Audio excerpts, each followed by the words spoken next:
Hello students. Now the next application of Ampere's circular law is to find the magnetic field due to solenoid. So to find the magnetic field for solenoid, first we have to understand what is solenoid. So solenoid is just like a spring. एक coil है जो एक insulated जो है wire है, non conducting wire है, उसके ऊपर वायर्स जो हैं आपकी जो कॉइल्स की तरह हैं वो रोल की हुई हैं, जस्ट लाइक दिस। ये जो आपकी नीचे जो बेस है जो रिफिल का, वो आपका एक तरह से नॉन कंडक्टिंग रोड है और उसके ऊपर कॉइलिंग की हुई है, और ये सारी की सारी कॉइलिंग्स अपने आप में इंसुलेटेड है, मतलब एक कॉइल का दूसरे कॉइल के साथ कोई भी करंट कनेक्शन नहीं है, वो सारी ही सारी इंसुलेटेड है। तो ये एक कंडक्टिंग वायर के ऊपर रोल की हुई हैं। अगर इसमें से जब करंट पास करेगा तो ये आपका बन जाएगा सोलिनॉइड। तो बेसिकली आपका क्या है, इन्फानाइट लॉक सोलिनॉइड होता है। उसमें जो कॉइल्स हैं, जितनी ज़्यादा कॉइल्स उतना ज़्यादा उसमें करंट मूव करता है। नो अब आपका इसमें करंट मूव करता है, सो करंट कैरिंग सोलिनॉइड। अगर आप इसको आप देखना चाहते हो कि इसमें मैग्नेटिक प्रॉपर्टीज़ है, तो आप क्या करो, जो अपने 10th क्लास में भी स्टडी किया था कि आपका ये जो सोलिनॉइड है जिसमें करंट आपका कर रहा है, अगर आप इसको फ्रीली एक थ्रेड के साथ पाउंड करके सस्पेंड कर दो, जस्ट लाइक आप एक बार मैग्नेट को करते हो लैब में, तो वो आपकी अलाइन हो जाती है नॉर्थ साउथ पोजीशन पे। बिल्कुल वैसे ही एक करंट कैरिंग अगर आपका सोलिनॉइड है, उसको आप फ्रीली सस्पेंड कर दोगे तो वो आपकी वो अलाइंड हो जाएगी towards the north south position.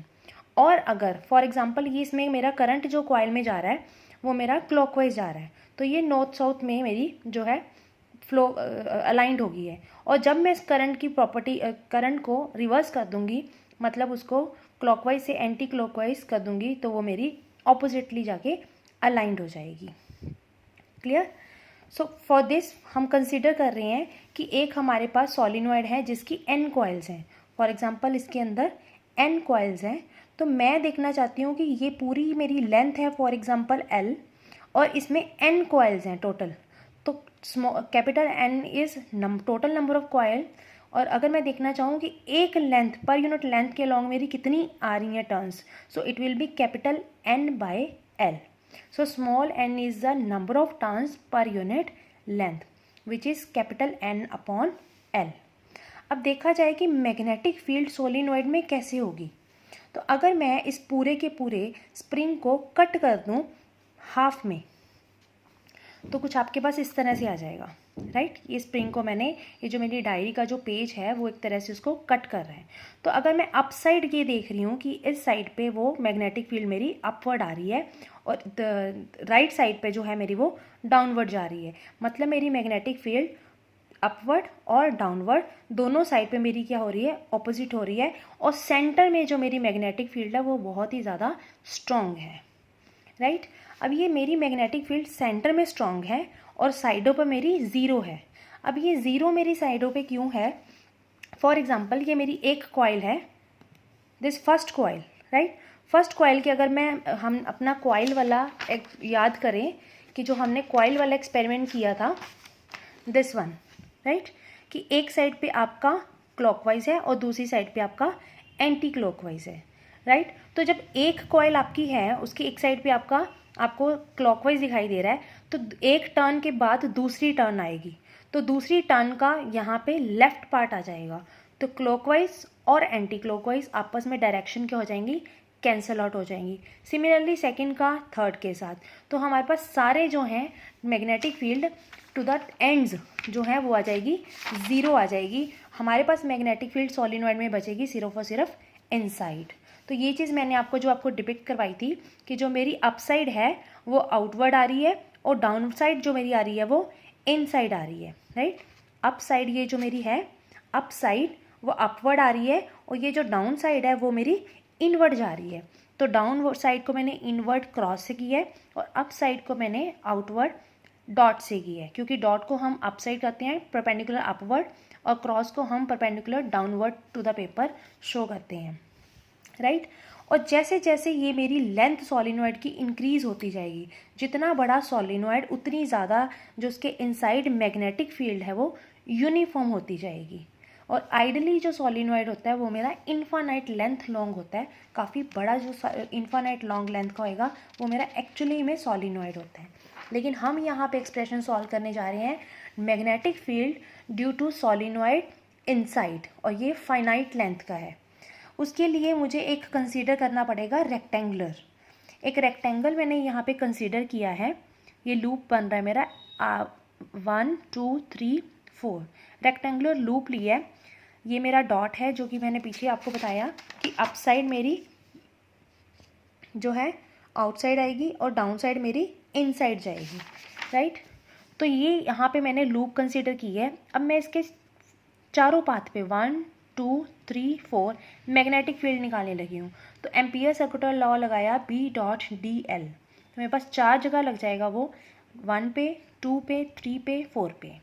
अब अगर मैं 1 पे देखूँ तो मैग्नेटिक फील्ड मेरी जा रही है लेफ़्ट टू राइट और dl मेरा हो गया राइट टू लेफ़्ट, तो दोनों में एंगल मेरा बन गया पैरेलल। तो पैरेलल में मेरी मैग्नेटिक फील्ड क्या हो जाती है, 0 हो जाती है। मैग्नेटिक फील्ड मेरी कहाँ पे आती है, परपेंडिकुलर में आती है, राइट। सॉरी, मैग्नेटिक फील्ड मेरी आपके यहाँ पे आएगी, फर्स्ट पार्ट पे मेरी आएगी 180 डिग्री, सेकेंड पार्ट पे आएगी 90 डिग्री, थर्ड पार्ट पे आएगी 0 डिग्री एंड फोर्थ पार्ट पे अगेन मेरी आएगी 90 डिग्री। तो वन पार्ट पे मेरी आ जाएगी B.dl अक्रॉस 1, सेकेंड पे B.dl across 2, B.dl across 3, B.dl across 4।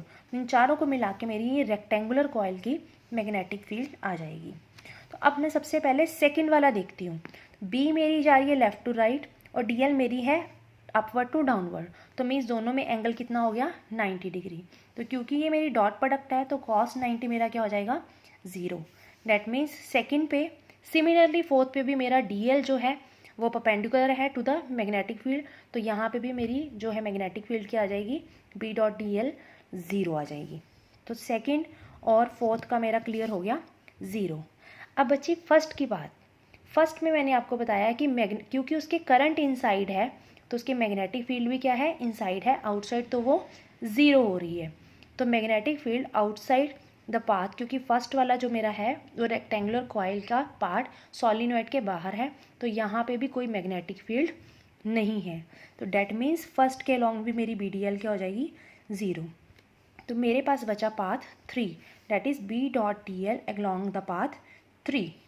तो ये मेरा आ गया B.dl इज इक्वल टू, अब ये कितना आएगा, जितनी इसकी लेंथ है।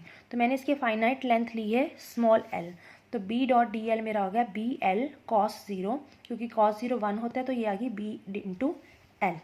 अब ये BL मेरी किसके अलॉन्ग है, टोटल मेरी जो है म्यू नॉट I।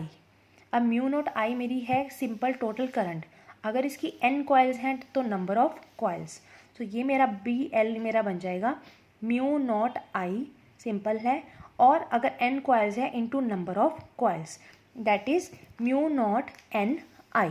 तो इस केस में मेरा बन जाएगा, सोलिनॉइड के केस में म्यू नॉट NI।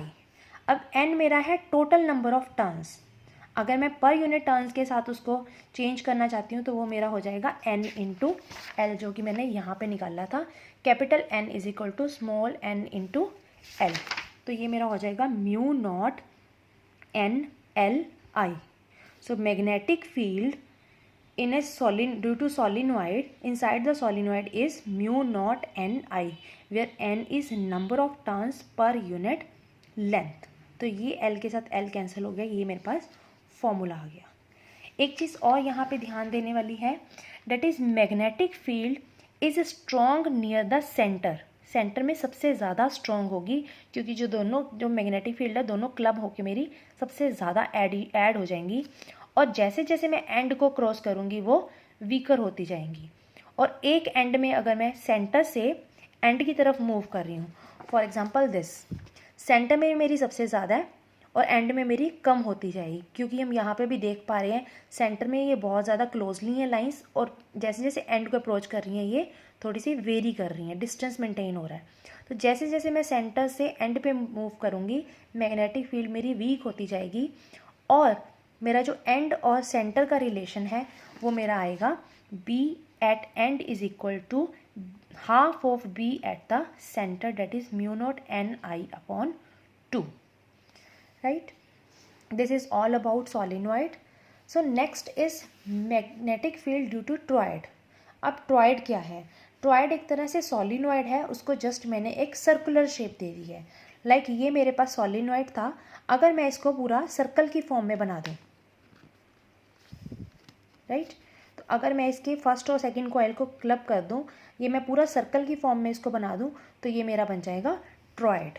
सो एक तरह से ये भी क्लोजली वाउंड रिंग है, जिसके ऊपर एक इंसुलेटेड एक नॉन कंडक्टिंग रिंग रोड है, जिसके ऊपर मैंने इंसुलेटेड वायरिंग की हुई है, और जितनी ज़्यादा कॉइलिंग है उतना ज़्यादा मेरा करंट है. सो जैसे कि हमने सॉलिनॉइड में देखा कि जो मेरी मैग्नेटिक फील्ड है वो सिर्फ इनसाइड है, आउटसाइड नहीं है, वैसे ही ये जो टॉयड है वो एक तरह से मेरा सॉलिनॉइड है, जिसको मैंने circular shape they the. That means magnetic field मेरे सिर्फ इनसाइड है, इसके आउटसाइड लाई नहीं कर रही है. तो यहाँ पे मैंने मैग्नेटिक फील्ड टॉयड के कारण निकालने के लिए 3 पॉइंट्स लिए हैं. 1 पॉइंट इज इनसाइड द टॉयड, second is in between the टॉयड, and third one is outside the टॉयड. सो मेरे पास 3 पॉइंट है, P1 at a distance R1, P2 at a distance R2 and P3 at a distance R3. तो सबसे पहले मैं P1 पे निकालती हूँ जो कि इनसाइड है. तो क्योंकि मेरा जो मैग्नेटिक फील्ड है B.dl वो किसके कारण होती है? Mu naught into I the current enclosed in it. मेरा जो सेंटर वाला इनर सर्कल है उसके अंदर कोई भी करंट एलिमेंट नहीं है. सो डैट मीन्स मेरी मैग्नेटिक फील्ड भी यहाँ पे क्या आ जाएगी? ज़ीरो आ जाएगी, क्योंकि यहाँ पे कोई करंट नहीं है, राइट. थर्ड पॉइंट मेरा आ गया आउटसाइड. अब आउटसाइड में क्या है कि म्यू नॉट आई, उसके अंदर करंट तो है इनक्लोज्ड आई करंट इस लूप के अंदर ही आता है, लेकिन जो मेरी मैग्नेटिक फील्ड है वो ये सॉलिनॉइड जो कि टॉयड की शेप में हमने रखा हुआ है, इसके आउटसाइड क्या है? ज़ीरो है. सो अगर बी ही ज़ीरो होगी तो मेरा मैग्नेटिक फील्ड बाहर क्या आ गई? Outside zero. So third point मेरा बचा इनसाइड द टॉयड. तो यहाँ पे मैं क्या लूँगी? Mu naught N I, number of turns जितनी इसमें है, into I the current flowing in the टॉयड. इसमें भी सिमिलरली मेरे पास आ जाएगा capital N is the total number of coils and small n is the number of turns per unit length. तो मैं ये सेम फॉर्मूला लिखूंगी B.dl is equal to mu naught N I, where capital N is small n into L. तो small n into L के साथ मैंने इसको replace कर देना है. अब डॉट डी एल मेरा क्या है कि पूरी की पूरी लेंथ कितनी है. अगर इसमें मेरी लेंथ 0 to L तक थी, तो यहाँ पे मेरी लेंथ क्या है? एक पॉइंट से स्मॉल पोर्शन से लेके पूरा ये सर्कमफ्रेंस, वो सर्कमफ्रेंस जिसका कि रेडियस है r. तो ये मेरा पूरा कितना आ जाएगा? Distance 2πr. तो ये मेरा कंप्लीट बन जाएगा b into 2πr into mu naught N I. अब n मेरा है total number of turns, small n है number of turns per unit length. अब अगेन मेरी लेंथ कितनी है? पूरा का पूरा सर्कमफ्रेंस जिसके ऊपर मेरी जो है वायरिंग है क्लोजली वाउंड की हुई है. सो it will also be replaced by 2πr. तो यहाँ से कैपिटल N की वैल्यू आ गई n इंटू 2πr, जो कि मैंने यहाँ पे रिप्लेस कर दी. सो मैग्नेटिक फील्ड मेरी क्या आ गई है यहाँ पे? Mu naught upon 2πr into n into 2πr and I. 2πr से 2πr कट हो गया. So magnetic field is equal to mu naught N I, where n is the number of turns per unit length and I is the current flowing in the toroid. So this expression is same as the expression of the solenoid. सिर्फ difference कहाँ पे आएगा? वहाँ पे एक आपकी long finite length है, और यहाँ पे आपके पास जो फाइंड करोगे आप न्यूमेरिकल्स में सर्कमफ्रेंस लेके चलोगे. So this is all about the solenoid and toroid, very important topic. In the next video we will be going to understand how to solve the numericals of the magnetic field. Thank you.